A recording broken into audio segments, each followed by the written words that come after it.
We'll intervene whenever we decide it's in our national security interest to intervene. And if you don't like it, lump it. The problem with America is not that we go around marauding around the world imposing ourselves.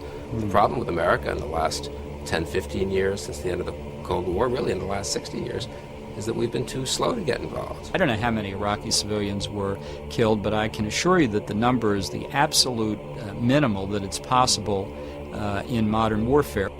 Every nation in every region now has a decision to make. Either you are with us or you are with the terrorists. You know, that land over there is yours. You'll go back to it one day because your fight will prevail and you'll have your homes and your mosques back again because your cause is right and God is on your side.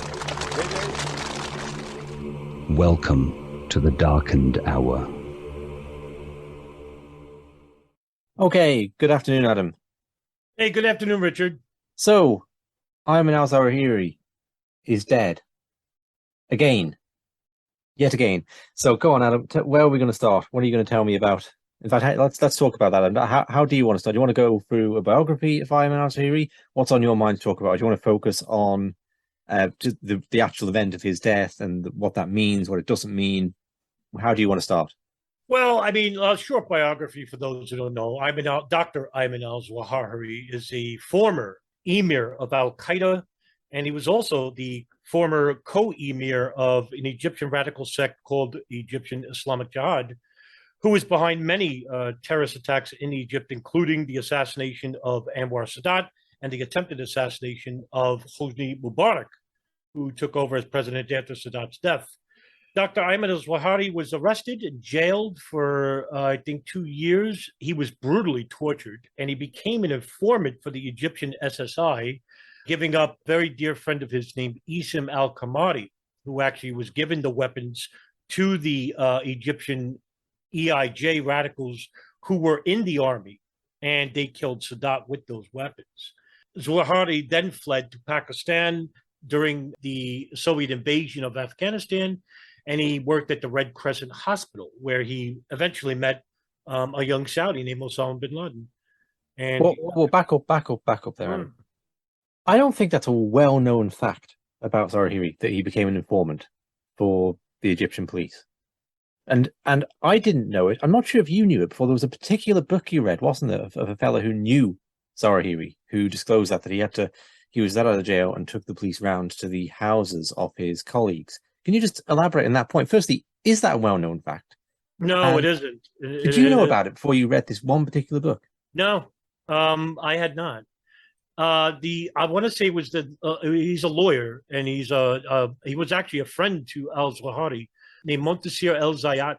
I think that was his name, and the name of the book is Roads to Al Qaeda.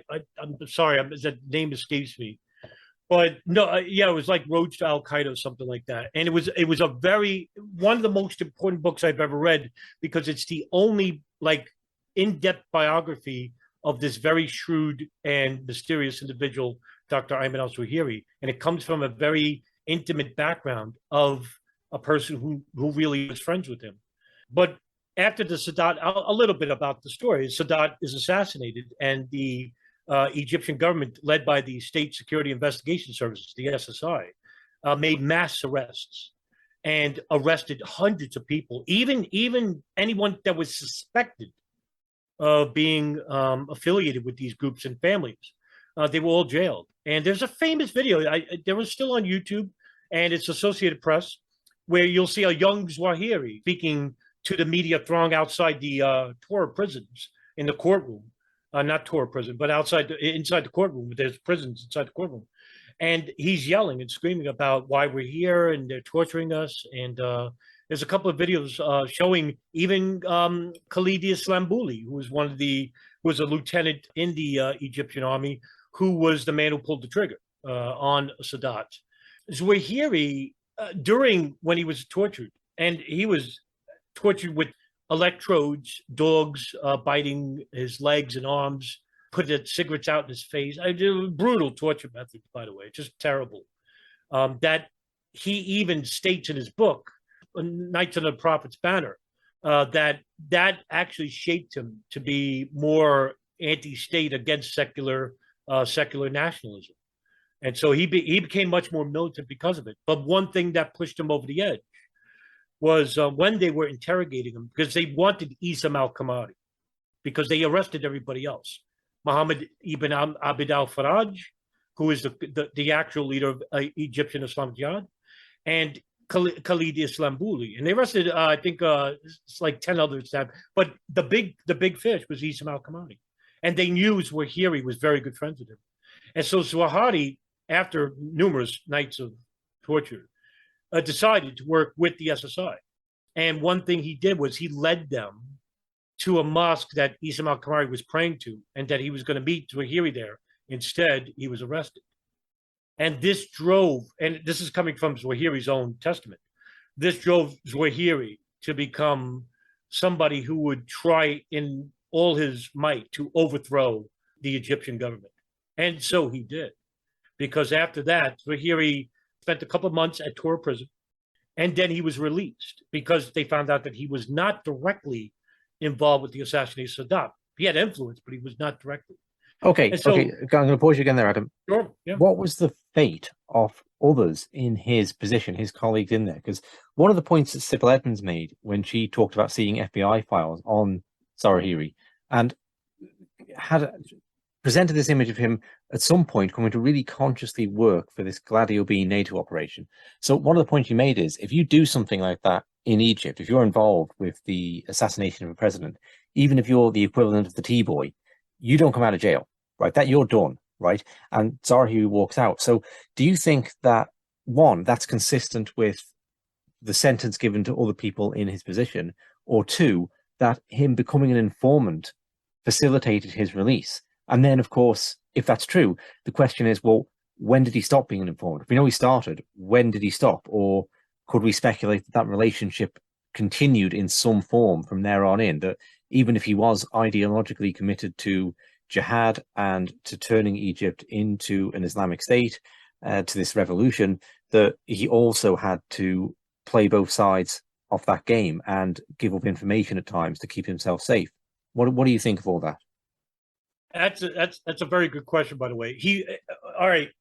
After the arrest, the mass arrest and the trials, I think it was 11 people that were executed for the assassination of Anwar Sadat, including two key figures, Khalid Islambuli and Muhammad ibn Abd al-Faraj. And when they were executed afterwards, Zawahiri, as well as many dozens of others, were released from prison in 1984. When this happened, it wasn't just Dr. Ayman al Zawahiri that was released, but another Egyptian radical who was also in jail and who's a very influential figure later on. And most people listening to this broadcast will know who I'm talking about, and that is the blind sheikh, Omar Abdel Rahman. Okay, so he was involved in the assassination of Sadat. He was influential in it, but he wasn't personally direct. They didn't have much in the way of evidence to support this. Same in the same fashion as Zawahiri. So when they were detained and arrested, it was Zawahiri who was tortured, but not Rahman. Rahman was released as well. He was released in 1983, 84, but Zawahiri was released in 84. And Zawahiri was immediately excommunicated from Egypt, in the same fashion as Rahman. And one thing that the Egyptian government later on, and this is noted in the book by Muntasir al-Zayat, is that the Egyptian government made a tough decision, in that they did want to see these people in jail for a longer period of time. Is it because Zawahiri was an informant? I think it was a key part, because they caught Isam al-Kamari, who they really wanted. And Isam al-Kamari, basically, later on, he escaped prison. Zawahiri, he then went to Pakistan. And Rahman actually was under house arrest after that. And and then he applied for a U.S. visa. And just incidentally enough, if we're going to entertain, Zawahiri was released because he was an informant, which I wouldn't disagree, because this comes back later on to haunt him in the return to absentia case in, I want to say it's some country near the Balkans or something like that. I forgot the name of the country. But What was the context of that, Adam? What was the case? There was a mass. There was a murder of an official that he was actually involved with. There was a arrest warrant by the courts of his arrest that lasted for as long as he was alive. It was involving the Egyptian Islamic Jihad and a number of other people, including Dr. Ayman al Zawahiri. After that, there was a number of Egyptian radicals, including Abu Ubaidah al-Bashiri, Abu Hafs al-Masri, Sayyid Imam al-Sharif. Now, a lot of people will say, I don't know these names and stuff like that, but these are the people who would later on become the most influential and most important figures in the creation of Al-Qaeda. And all these people basically were released on the hopes from the Mubarak government and the SSI that they would be killed in the war of Afghanistan, when the Soviets invaded Afghanistan. But it backfired. Yes, a lot of people did die, but a lot of those people I just named all survived. And what they did was that when they were released from these jails, they were tortured by the SSI, and they were made to inform on their friends, became much more militant than before. So, in other words, instead of going with the fringe aspect of saying they created these people, no, they created the vacuum for the mentality of these people. They didn't really have to torture these people. They arrested everyone that was involved. But what they wanted was more, because we're dealing with a secular government that hates Islamists. And then you ferment that belief by torturing these people to thinking, hey, you know what? We don't really need to torture them. But by torturing them and making them martyrs, you're just fueling the fire of that belief. And you're gaining new converts, because they will just go to these poor neighborhoods where they're being subjugated by the state and say, we're going to try to make things different. And there's hand over fist, the Egyptian Islamic Jihad in a group like Gamma Islamiyah. Oh, they would go to universities, Cairo University, Al-Azhar University, prestigious universities. And they would go to these very liberal students that were fighting against corruption in the state. So in other words, you had the ingredients. All you need now is to put the ingredients together to make that bomb. And the Egyptian Islamic Jihad certainly did that. Gamma Islamiyah itself was a much more underground group. But going back to Zawahiri, he leaves. He's forced out of Egypt. He goes to Pakistan, and he meets up with Osama Bin Laden at the Red Crescent Hospital. And he's very enamored by him, and he sees the potential, massive potential, of Bin Laden and his wealth. And Bin Laden was fighting against the Soviets. Zawahiri basically wanted to use that financial influence to engage a jihad, not in Afghanistan, but in Egypt. And so the Egyptian Islamic Jihad and the members that were released from these prisons went to Pakistan, worked with Bin Laden, and took over the Afghan Services Bureau, which was created by Azam under Bin Laden's money, which was built just for the fight against the invading communists in Afghanistan. Nothing more. It wasn't a terrorist building or organization. And later on, yes, it had some elements and influences later on, but initially it wasn't created like that. And what they did was Zawahiri changed Bin Laden's mind theologically into a much more radical position. And Zawahiri, along with the other Egyptians I mentioned, then took over the Maktab al-Khidmat, the Afghan Services Bureau, and basically created rumors, spread nasty rumors, unproven rumors about Abdullah Azam, because Azam was considered the emir of Maktab al-Khidmat. Well, he stepped down. And when the Soviets left Afghanistan in 1989, Azam was killed in a car bomb. And one of the suspects was Dr. Ayman al Zawahiri. Zawahiri actually spoke at his funeral. And they took over the Afghan Services Bureau, Zawahiri and Bin Laden. Meanwhile, that Afghan Services Bureau was getting hundreds of millions of dollars from the Pakistani ISI, who was getting it from the CIA through Operation Cyclone. So it wasn't a direct payment, mind you, but the CIA knew where the money was going. Now, did it trickle down to other Afghan warlords and Arab fundamentalists? It sure did, but you can never track who it went to, but it certainly went to a lot of them. And it gave them the weapons and the means to grow bigger. And when the Maktab al-Kidmat was dissolved, Zawahiri was in Pakistan, Bin Laden went back home to Saudi Arabia. And when Iraq invaded Kuwait, he offered to fight the Ba'athist army with the Al-Masri camp, the Arabs that were with Bin Laden.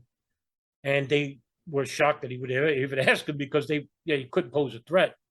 And instead, they invited the United States. And this was the precipitating factor for Bin Laden and Zawahiri to engage not just a war against the communists, which has now taken a backseat, but now to the United States, which is now the enemy, because they were seen as the enemy because of their affiliation with Israel. And at the same time, Zawahiri didn't forget the fact that he's also fighting a war, to him, which was much more important, in Egypt against the Mubarak government. And so when Bin Laden was forcibly expelled out of Saudi Arabia, he went to Sudan and invited Dr. Ayman al Zawahiri with them. And then they created the group called Al-Qaeda. Okay, so is Zawahiri in any way linked to the violence in Egypt during the 90s, like the Luxor massacre in 1994? Well, that's Gamma Islamiyah. Not connected to Zawahiri? Not connected to Zawahiri. Okay. Zawahiri actually made a statement about that. Not to mention, I did a podcast about that here, and Zawahiri said later on that incident was facilitated by the Israeli Mossad, but it was 8 members of the Gamma Islamiyah group.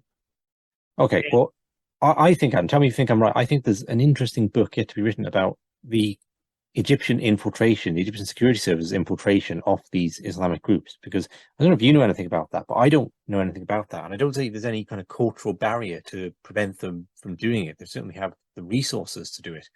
And when we did our series, The Road to 9/11, we looked at Algeria right through the 90s. So these radicalized Arabs come back from the war in Afghanistan and cause political turmoil, in particularly in Algeria and in Egypt. And in Algeria, these accusations emerged during the civil war there that the government is running some of the more extreme, more disgustingly violent Islamic groups. You have a government minister, we played a clip of, talking about that.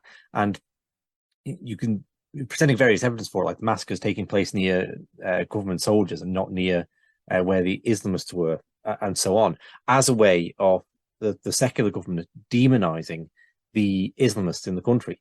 And I don't know that the Egyptian government en masse would want their tourist industry damaged by allowing the Islamists to run amok.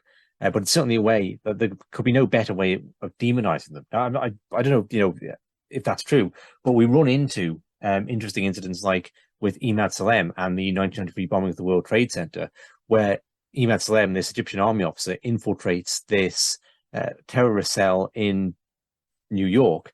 And afterwards, Hosni Mubarak makes comments about, we had a man in that cell, but Imad Salem always insisted, well, he wasn't a man in the cell. He wasn't working for the Egyptian government doing that. It always seems very unlikely. You know what I mean? Do you concur with me there that there's a lot we don't know about that relationship? I would absolutely agree with you. I think the State Security Investigation Service, which is the Egyptian SSI, which was created back in 1950, 51 or something like that, their training methods came from the Russian KGB, actually. It's well known, well written about it, about the formation of the SSI. And one thing that the Russians taught them was the art of infiltration.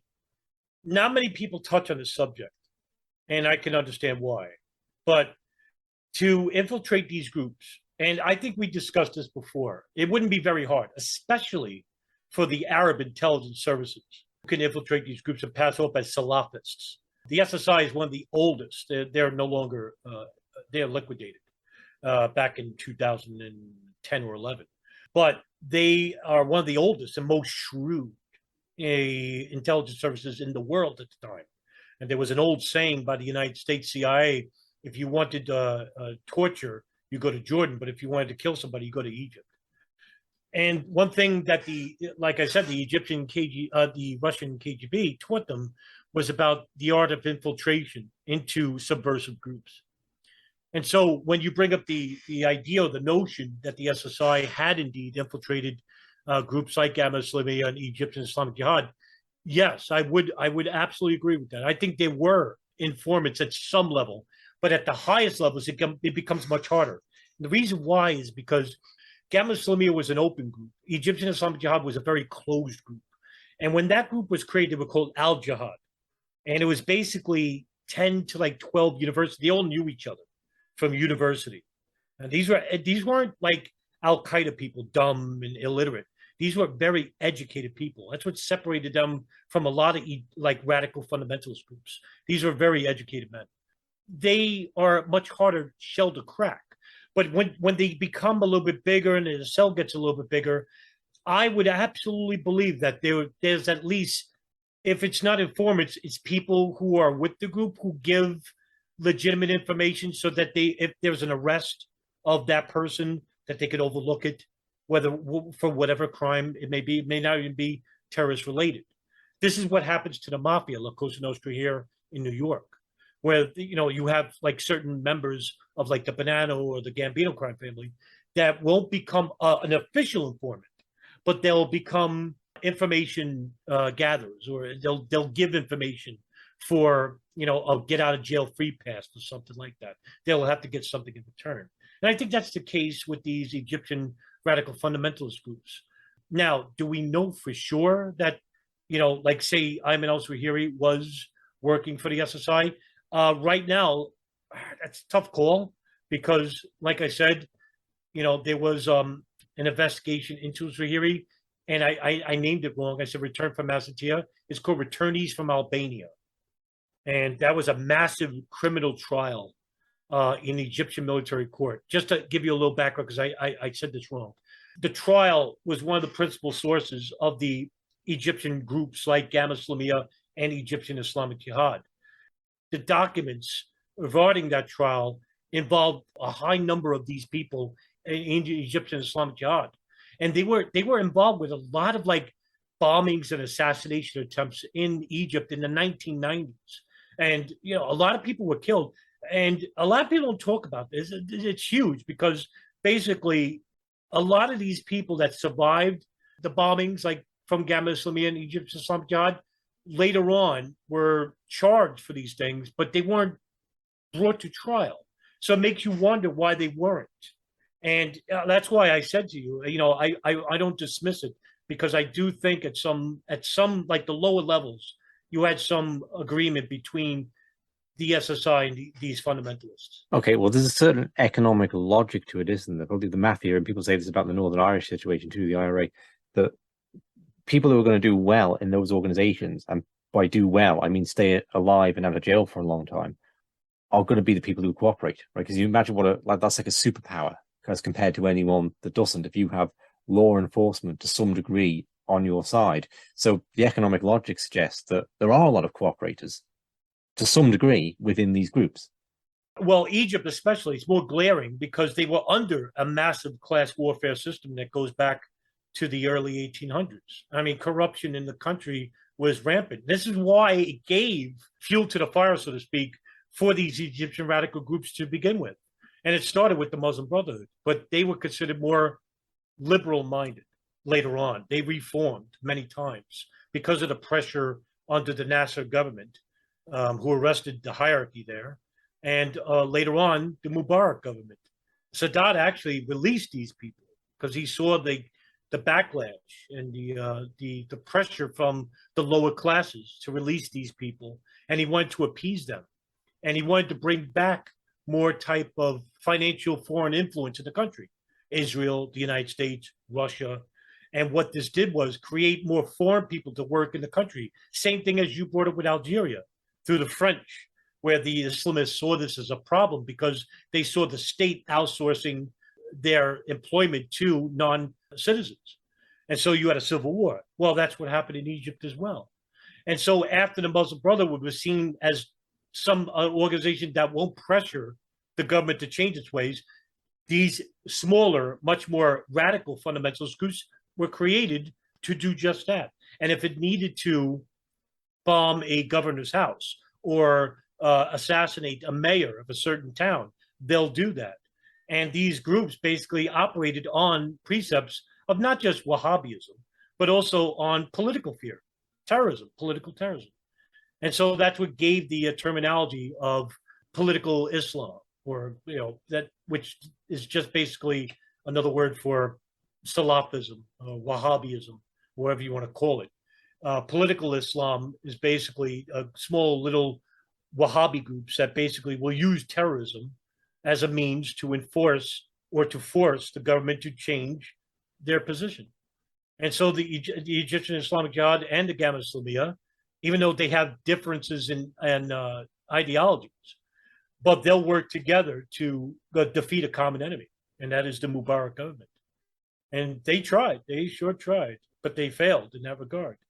And it was their own terrorism that failed them in Egypt. So in 2001, Dr. Ayman al Zawahiri decided to merge the Egyptian Islamic Jihad with Al-Qaeda. And so they did.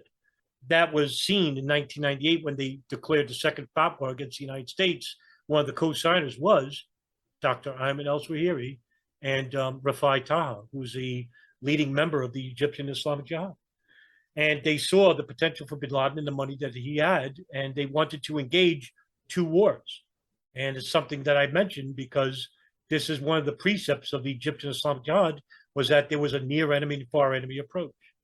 And the near enemy was to overthrow secular Arab governments to create an Islamic caliphate and to fight the far enemy, which is the United States and Israel. But the near enemy approach was going to take too long. And Zawahiri basically pressured bin Laden to change his group into, instead of fighting the communists in Afghanistan, to fight the United States and Israel and the West, the far enemy. But they knew they couldn't beat them militarily, so they needed to precipitate a terrorist act to bring them into another quagmire, just like they did with the Russians.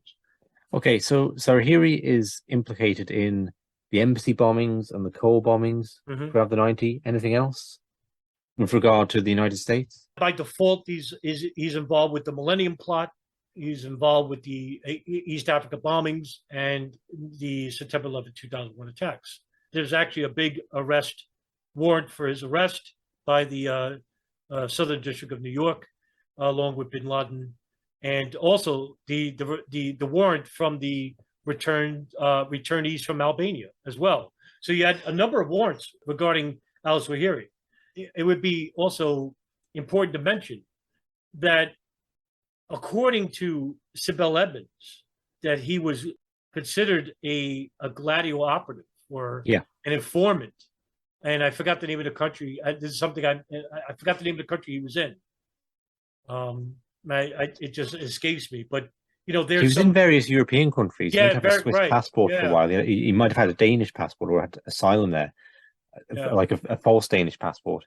And he was in Chechnya. He got picked up by the Russians at some point. Right, that's right. That's right. That's it. That's right. The Russians claimed they didn't figure out who he is because they suspected he was a big fish, but they couldn't translate his laptop within 6 months, which is kind of absurd. I don't think anyone who believes that. Sibel Edmonds claims she saw documents within the FBI that indicated, or didn't indicate, they directly said Ayman al Zawahiri was having meetings with NATO at this time, and he was just a fully conscious operative. Now, I don't know what to do with that claim, right? Because it just doesn't really seem to fit. Like there's a limit to how deceptive I think people can be, and I don't think Ayman al Zawahiri could put on a lifelong acting job of pretending to be this Islamic radical while secretly working for the New World Order. It just seems a bit. I'm not saying Sibel believed she was working for the New World Order, right? But some kind of U.S. empire imperialist plan.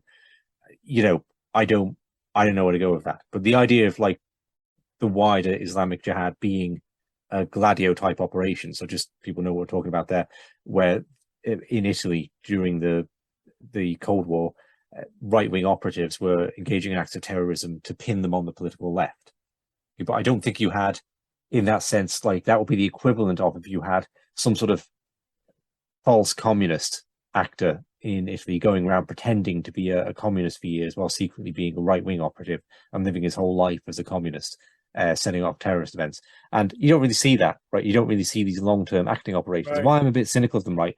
is all it would take is one video from Ayman al Zawahiri to go, yeah, here's the documents I have from NATO or something to bring the whole thing kind of crashing down. So I don't know what to say about Sibel's thing. I don't doubt that there's a relationship, and I don't doubt that Ayman al Zawahiri has more connections to the security state than but to say he's a full-blown operative, that's a hard pill to swallow.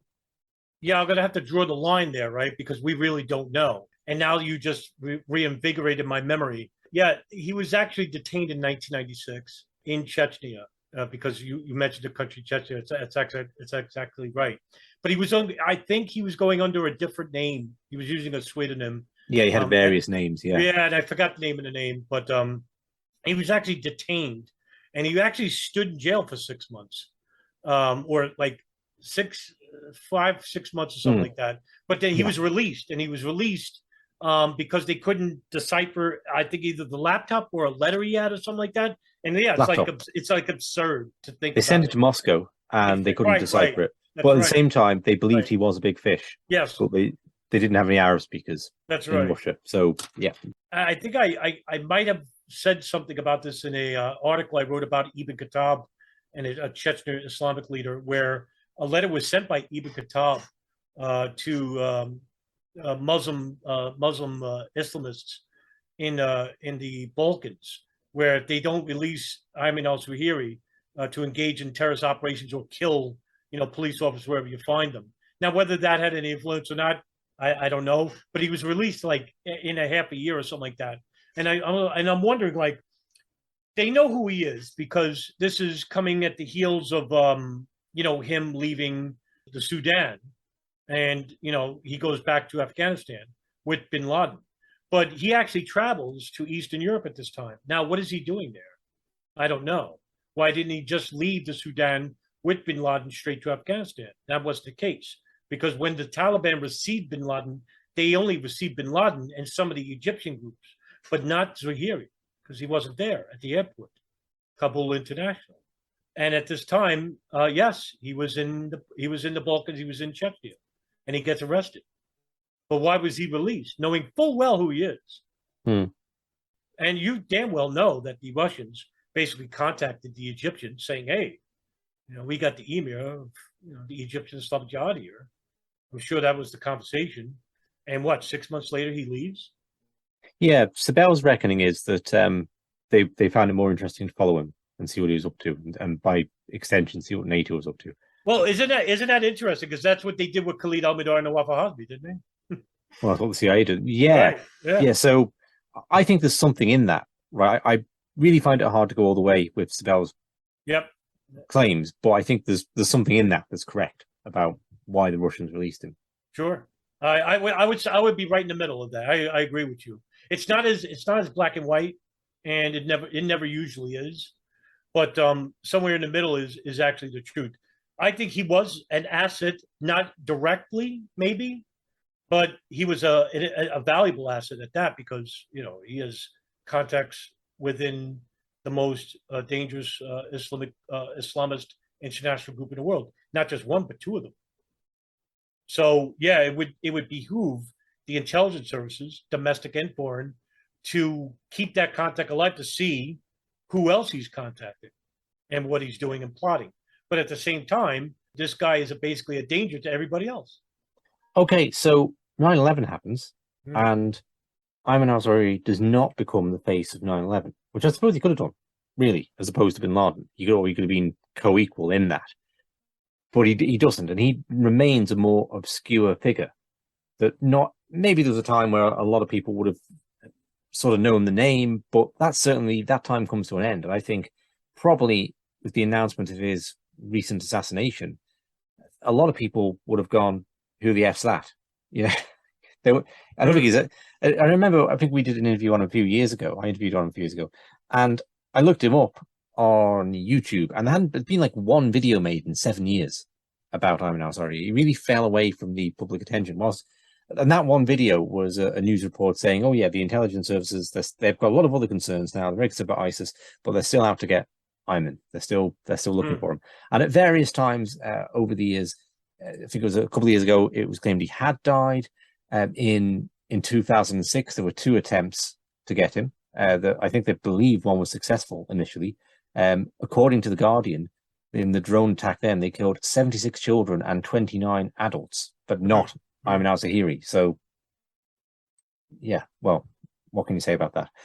At some point, also in that post 9/11 world, then, the United States and Al Qaeda, or the United States and Islamic radicals, make an amends and rejoin forces, as they had been joined up until the point of 9/11, to fight in Libya and Syria. So, whatever you want to comment on there, Adam, about what Ayman al Zawahiri is up to during that period, or about the rapprochement between the US and Al Qaeda, which was like there for all to see, Operation Timber Sycamore in Syria, and how we get up to today. Take it wherever you want to take it, Adam. Well, immediately after 9/11, Zawahiri, Bin Laden, and Suleiman Abu Ghaith, who was a member of the Al Qaeda group and in charge of media and Shura Council, they flee to the mountainous regions of Afghanistan, bordering Pakistan. And they release the first video message involving all three. It's the first time in the world that all three would be seen talking. And this is in regards to the U.S. invasion of Afghanistan. Afterwards, Bin Laden holds a number of different interviews through Al Jazeera and through the Al Qaeda media arm As-Sahab. But Zawahiri only holds maybe 2 interviews during this time with the U.S. invasion of Afghanistan and then later Iraq. And Zawahiri, for the first time in his life, did a interview in 2004, immediately after the invasion of Iraq. And he did it alone. It was the first time he ever did one alone. And basically, he talked about U.S. imperialism and the influence of Israel and how they are at war with not just the Crusaders and the U.S. military in Afghanistan and Iraq, but also with Israel. They called the Yahud. And this was a series of interviews that he would hold much later. So Bin Laden, where he would basically do very little later on, Zawahiri started taking more in charge of Al Qaeda by doing a lot more videos than Bin Laden did later on. And throughout the mid-2000s, Bin Laden would basically be relegated to audio interviews. And whether you want to say it's actually Bin Laden or not, I mean, that's, teetering on fringe conspiracy. I happen to think that, yeah, they assassinated him in Pakistan because he serves no purpose at this point. I think there are reasons to think that was his actual death date, because there's a lot of people who could have come out and denied it, right, if not.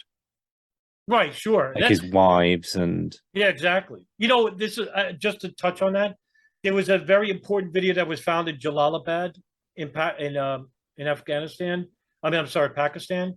And basically, this tape saw Bin Laden, Dr. Ayman al Zawahiri, and Khalid al-Harbi, who's an Arab fundamentalist, basically sitting down and talking about the 9/11 attacks. And I know that there are people in the fringe elements of the 9/11 truth movement that say, well, the tape is fake. And I usually come back with the argument, well, if it's fake, why didn't Bin Laden, Ayman al Zawahiri, or Khalid al-Harbi basically later say, hey, that's not us in the video? And it was a well-known video, too. Yeah, now, the thing of that caught a lot of people at the time. And in fairness, I probably would have gone along with that. I remember. Sure. Okay. I think that people were a lot younger in doing this work, in a sense. Like, I remember James Corbett republished a retraction about it because he'd indicated that. So what it is, this is like a video compression method that's used where Bin Laden, it looks like Bin Laden, but it kind of doesn't look like Bin Laden. Right. I definitely fell for that at the time. I'm going to admit it. Or I think I was maybe like, I remember the Sun newspaper in the UK publishing a headline like it was called "You Gloating Bastard" or something, right? About that video, and I was like, why is no one questioning the fact that it doesn't even look like him? And it kind of does. I think David Icke, I remember calling him like Fatty Bin Laden or something. Right, exactly. The Kabul cream cake shop, because it kind of did look like that, but apparently it's a compression method that was used. But yes, nobody stopped to ask the obvious question. Okay, even if you think Bin Laden's kept in a CIA underground base somewhere and he's only brought out for terrorist events, like there's all these other identifiable people in the video. So what, are they all fake? Did the CIA hire actors that look like not only like Bin Laden but also like Al Zawahiri, and all the rest of them? And then you learn that, okay, that was kind of silly, to think that it was fake. And I think similar kind of logic probably applies to the, what was it, 2011 assassination of Yeah. Bin Laden. Yeah. No, look, it's understandable why people would be hesitant because we've been lied to by the government so many times. But it's much more complex than that. Well, with Ayman al Zawahiri, when he was doing all these interviews, nobody mentioned to claim, oh, that's a fake Zawahiri. Because, like you said before, everybody knew who Bin Laden was, but nobody knew who Dr. Ayman al Zawahiri was. And so because of that, we really didn't pay much attention to him. But nobody actually, because he did a lot of interviews. He did so many with Sahab Media. And I have a lot of those videos, basically. You've uploaded some this week, haven't you, to your Odyssey channel? I did indeed. Because I want people to see them and to see that they are legitimate and that they are real. And some of them were taken in more recent years, weren't they? Like over the past, I want to say 2000, 2014, 15, right around then. Just give us the gist. What's he saying in 2014, 15? What's the gist of what he's saying? He's talking about Syria at this point, and also the corruption of the Egyptian government, as usual. But also, more importantly, the bigger message was the coexistence of the Islamists themselves. What he wanted to do was consolidate power. There was a big problem in Syria. You mentioned Syria, that the Al-Qaeda affiliate groups had a big falling out with the Islamic State. And basically, the Islamic State, basically on their own, disassociated in 2014 with Dr. Ayman al Zawahiri and the Al-Qaeda, because Al-Qaeda was against the murder of Shia Muslims, because they wanted an Islamic Union to fight against Bashar al-Assad. And Islamic State considers Shia even more of an enemy than Bashar al-Assad or the Jew or the Crusader. And so they were killing, slaughtering Shia Muslims. And Zawahiri wrote a letter to the Islamic State condemning them for it, and they disassociated. And so these videos that came out later, like in 2014 and 15, basically were talking about that and the coexistence of Islamic unity. But at the same time, Richard, Al-Qaeda was losing its momentum, its essence, because at this time, Bin Laden is dead. Much of the hierarchy in the military committee is dead or in prison.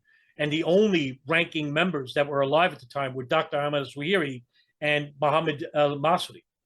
And there wasn't much in the way of like really reputable names at that point. Hamza bin Laden, who was supposed to take over Al-Qaeda, is reportedly dead because we haven't heard from him in so long. And when bin Laden was killed, it was supposed to be Hamza bin Laden, but he never took over. Ayman al Zawahiri became the emir of Al-Qaeda. But like I said, with bin Laden dead, with Khalid Sheikh Mohammed in Guantanamo, with Abu Hafs al-Masri, Mohammed Atef, military commander, dead, they basically had no one left, really, to coordinate large-scale terrorist attacks in the region. Zawahiri tried to change that. And once in a while, he would release a video, too, on the eve of the September 11 attacks. And just last year, he released a video on September 11, 2021, talking about the attacks, trying to inflame the Islamic community. But you could see right away it wasn't gaining much traction, even with viral media. Right, he was justifying the attacks. He was celebrating them. Yeah. Yeah. And what was his goal in Syria? Was it the overthrow of Bashar al-Assad? Yeah, it was the overthrow of Bashar al-Assad. And basically because Bashar al-Assad is an ally to Egypt. And, that was another reason why he hated Bashar al-Assad. Now, did you ever see Ayman al Zawahiri reflect on the irony of making a video praising the September 11th attacks and also being allied with the United States effectively in their goals in Syria? No, I don't think so. And I think that's funny that you bring this up because, yes, but at the same time, you also had the CIA funding the Islamists in Syria against the Bashar al-Assad with an operation called Timber Sycamore that you raised earlier before. But no, I think the irony didn't hit him at the same time. But then again, he did say something to this effect with the CIA in Afghanistan, where he basically said, yes, we'll take their money, but we'll still consider them the enemy. Right. It's just one way of looking at it is that Al-Qaeda has similar goals to, or Islamic Republic has similar goals to the US empire through the Afghan period of the 80s into the 90s, and then into the 90s, the breakaway Stan countries and Yugoslavia. And then there's this falling out through the bombings in East Africa and the coal and 9/11, and then there's a rapprochement in Libya and Syria. Or another thing, if you're Ayman al Zawahiri, you can reflect on the irony of that, but you could also reflect on the irony of like, well, even 9/11 itself was really a gift to the US empire, not a gift to the US as a country, to its people at all, but a gift to the US empire. So I wonder if he ever wakes up at 3 in the morning and has that thought of like, damn it, everything I've done in my life has enhanced the US empire. I've been working for them all along and I didn't even know it. Or maybe I did, but probably not. But either way.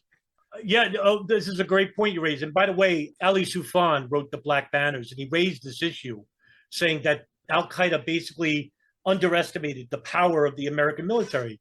And basically, they were going by previous engagements with the military. East Africa bombings, for example, where they only shot a couple of missiles into Afghanistan and Sudan, and basically didn't do anything when the USS Cole was bombed.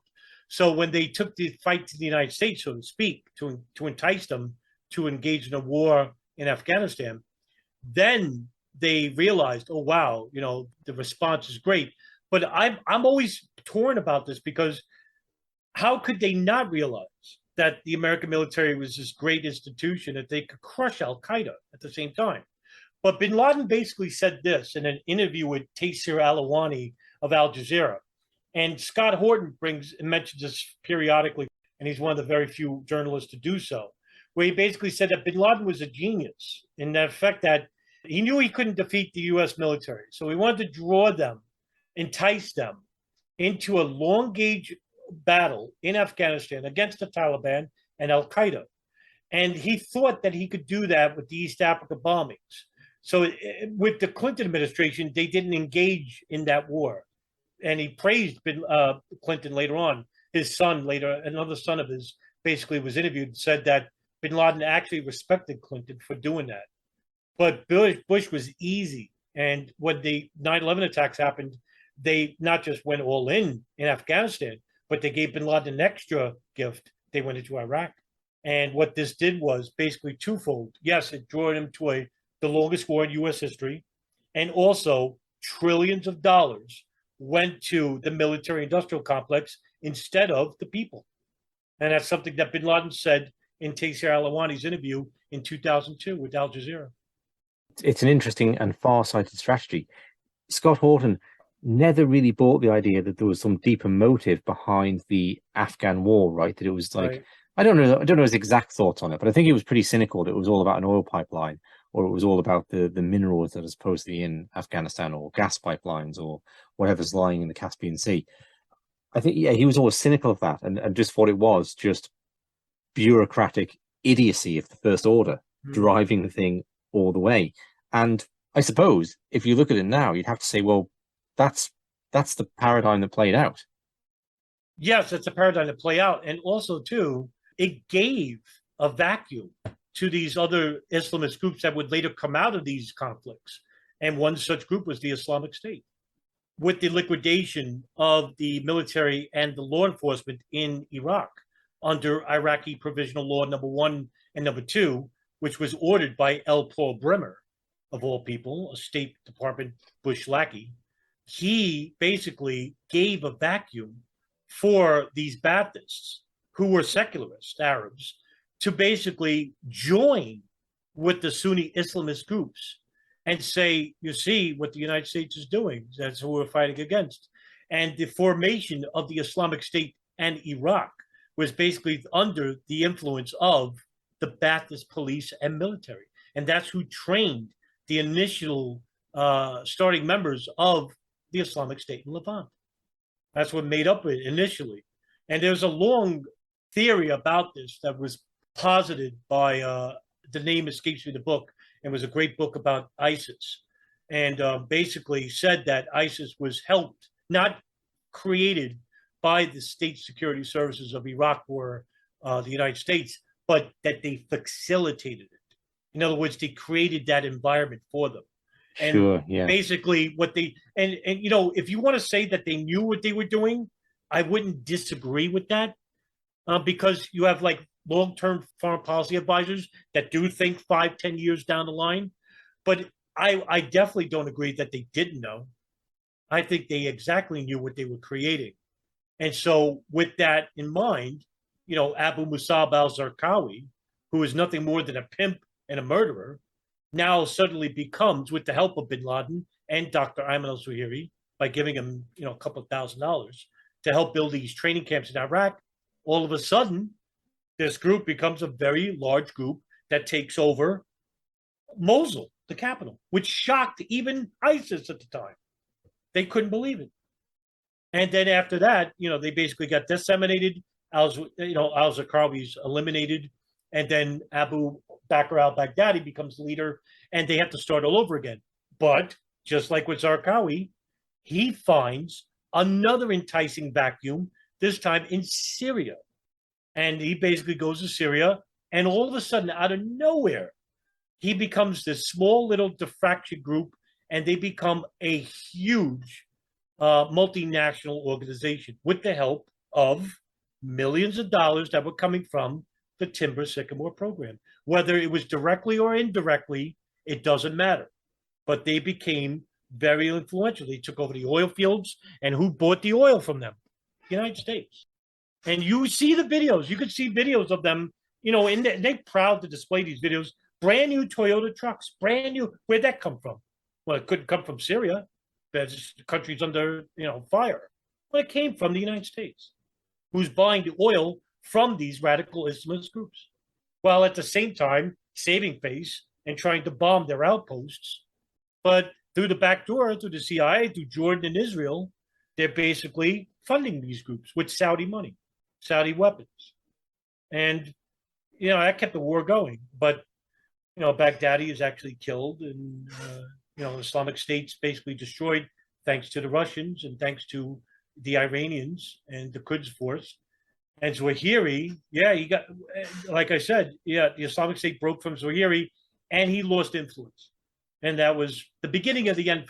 For me, 2015, 2016 was the beginning of the end of Dr. Ayman al Zawahiri, because he had no influence left in the region. He lost Syria, he lost Iraq, he lost Bin Laden. And basically trying to save face by doing these videos at a very old age. And I think the writing was on the wall. It always puzzled me to think that he lived as long as he did without ever being he's like caught. 70, 71 years old. Yeah. One of the most wanted men in the world behind Bin Laden. It was Dr. Ayman al Zawahiri. There was a $25 million reward. And, I brought this up to DJ Thermo Detonator the other day. They caught Ramzi Youssef in Pakistan, the bomber of 93. They caught Khalid Sheikh Mohammed, the alleged mastermind of 9/11 in Pakistan. Abu Zubaydah, an alleged military commander in Pakistan. Ramzi bin al-Shib in Pakistan. But they couldn't catch Dr. Ayman al Zawahiri. Strange, isn't it? Yeah, I always wondered why couldn't they do it? I mean, Ramzi Youssef did set his hotel room on fire, which helped. Yeah, right. But you're quite right about the others, like more obscure figures as well. Like it is a strange thing that because they caught them all quite quickly, right, and then 20 years later, it takes for Zawahiri. Yeah, right. More. What I'm saying is they're more mobile figures. They're younger. That's where he was older, and he stood. He never left Afghanistan, Pakistan. So it'd be like it really. I don't want to go that route and say that they allowed him to live as long as they did, but I can't argue against it. You understand? So in other words, do they realize that he was in this neighborhood where he was killed recently in Kabul City, living in the same streets as military dignitaries and government officials? He's living right there. Unbelievably, Bin Laden did the same. Bin Laden lived in a complex that was known to the Pakistan ISI. Mullah Omar, the leader of the Taliban, was living a few, like 2 or 3 miles away from the U.S. military, and he died of old age. Yeah. So it's just, it really, I can understand why the conspiracies surrounding these people say, oh, you see, they allowed these people to live, because it really questioned, like, they could find anybody in the world with the technology they have, but they couldn't find these people who are the most wanted people in the world. Yeah, it really defies belief for me. Oh, absolutely. And who knows what's happened in the past few days, and whether he was alive. I sort of suspect when these people die, they die as described. Otherwise, they're leaving themselves a big headache in terms of Ayman al Zawahiri pops up, makes another video next week. That's going to be rather embarrassing. No, you know what? And I told these 2 young kids podcast, The New American Century. and they're great for anybody listening. Go subscribe to them; they're fantastic. I brought to them the other day because they asked me, "Is he really dead, Dr. Ayman al Zawahiri?" And I told them, "Look, whether he's dead or not is not important because we'll never really know.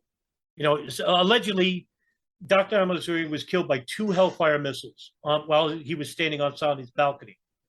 Now, the house is empty, and the Afghan government, led by the Taliban, are trying to cover up the fact that he actually was there because there's nobody there now. I say, look at the bigger picture. Whether he's dead or not is irrelevant. But what is the bigger picture here? Al-Qaeda is now dead. With Zawahiri dead, with Bin Laden dead, with Khalid Sheikh Mohammed in prison, with Ramzi bin al-Shibh in prison, with Mustafa al-Hasnawi and Amr al-Baluchi and Wali bin Attash and, you know, Abu Hafs al-Masri, the Egyptians that were behind Zawahiri, that were from the Egyptian Islamic State that helped create Al-Qaeda, they're all dead. And so what I'm saying is the United States can no longer use Al-Qaeda as this international terrorist threat any longer. Now, do they exist? Yes, Al-Qaeda does exist. They exist in North Africa. They exist on the fringe elements of the Arabian Peninsula. But as an international force, they no longer exist. Nor do they have that same international influence that was existing under Bin Laden and Dr. Ayman al Zawahiri.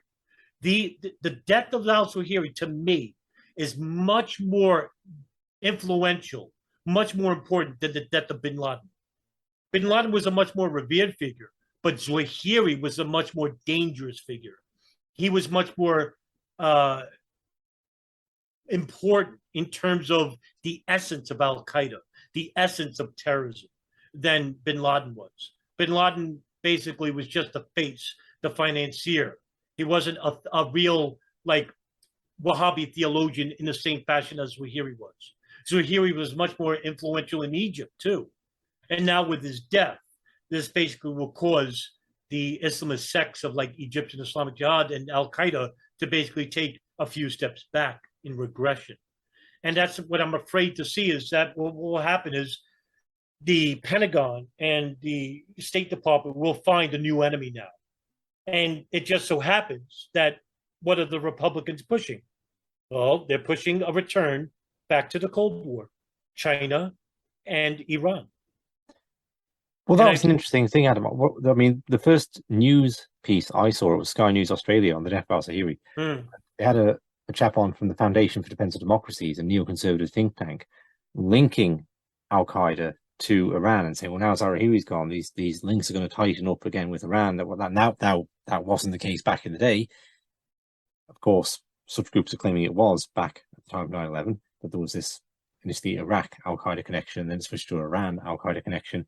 But now, like, Al-Qaeda is being funded by Iran, so it's another reason to, you know, really consider harsher sanctions and maybe a war there. So there's a weaponization again of Al-Qaeda and of people, I think, seeing what they can get out of al-Zawahiri's death. Yes. Now, this connection with Iran and Al-Qaeda, when you mentioned this before the podcast, I immediately thought of the story of Saad bin Laden. Saad bin Laden was one of the youngest sons of bin Laden, and he was detained in Iran. So immediately, a little backstory. After the 9/11 attacks, bin Laden split Al-Qaeda and his family in two. One sect went into the mountainous regions called the White Mountains near Pakistan, the Afghan-Pakistan border, and the other half went to Iran, knowing full well that they would be under house arrest, but they wouldn't kill them. So Iran basically detained a number of one of bin Laden's wives and one of his sons, Saad bin Laden. And Iranians in 2002, according to a Times article, the Time magazine, because I read it online, and they basically said that the Iranian officials went to meet with U.S. officials in Switzerland and tried to broker a deal. And it was a one-sided deal. Iran would hand over Saad bin Laden because they didn't want anything in return because of the 9/11 attacks. So they wanted to hand over. They said, we have one of his wives and his son. And those U.S. officials said, no, we don't want them. Strange, isn't it? That you would not want them. Now, the reason for this, what I'm trying to get at here, is that In the same fashion, why bin Laden was allowed to escape in Pakistan in 2002 with the CIA chasing him in Operation Jawbreaker when they could have killed him, was that he managed to live for another 10 years.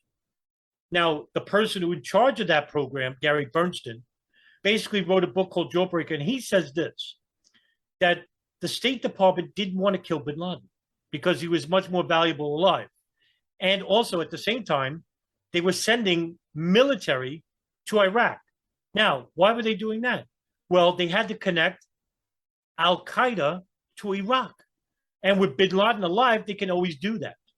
Well, in the same fashion that they consider Iran an enemy, and they want to consider them a terrorist funding country, which is not. Anybody who's a layman knows that Iran is a Shia country, not a Sunni Islamist Wahhabi country. But with Al-Qaeda there, under house arrest, they can always say, you see, they're harboring Al-Qaeda affiliates. Well, and that was 2002. Fast forward to 2019. Mohammed Al-Masri was allegedly, there's no evidence of this, but he was allegedly killed by Israeli and U.S. officials, a drone strike. Iran later came out the next day and said that that story is untrue. Well, what do you think is happening here? Well, they want to say that Iran is harboring terrorists.